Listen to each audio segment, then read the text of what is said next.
Yeah, loving it so far. Only been here about a week or so since I got back from England. Good fun. A great bunch of blokes there, and all the players are really good guys. Support staff are fantastic. Unfortunately, we just didn't do that well, particularly in the 2020s. It's a bit surprising for those guys because they've been doing well in the championship and also in the Pro 40 comp. So they expected to do pretty well in the 2020s, but yeah, we just couldn't quite get it together. You may be returning in future years, so perhaps a chance to make amends. Let's talk a little bit about your transfer from Adelaide over here to Melbourne. What was the reasoning behind that? I wasn't getting a game, basically. Yeah, I obviously got dropped just before Christmas there, before the Big Bash started, and then I was unable to get back in the side after having a pretty successful campaign with the Heat last year. So that was really disappointing. But yeah, weighed up my options at the end of the year and decided a fresh start was the best thing to do. For someone who'd been playing for Australia and had a fair bit of success at that level, it must have been quite confronting for you to be hit with, I guess, a low point in your career. Yeah, for sure. I was a part of the 2020 World Cup in October, and by end of November I couldn't get in the state team. So that was a pretty confronting sort of period, difficult to get through, and but it's been a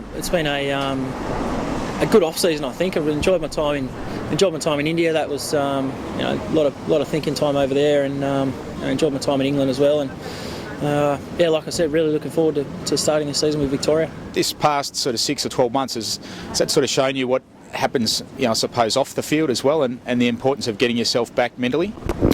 Yeah, for sure. It's you don't just lose your talent overnight. It's obviously a mental thing. So, and for me, I think it's all about enjoyment. And clearly, I wasn't enjoying myself last year at South Australia, and that was a pretty strong reason for me to move. So yeah, like I said, the fresh start, and great bunch of blokes over here.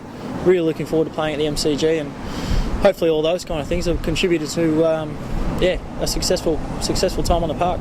Sometimes it's a little bit of a fine line between getting yourself up to be competitive and, as you say, some of those things bubbling over.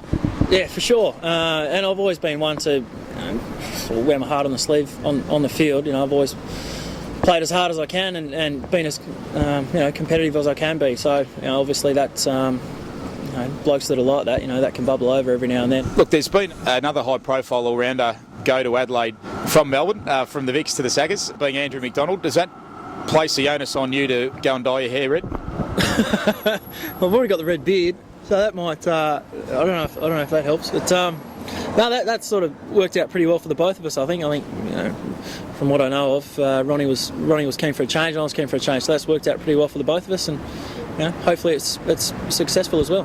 What sort of role have both Greg Shippert and Simon Helmut outlined for you?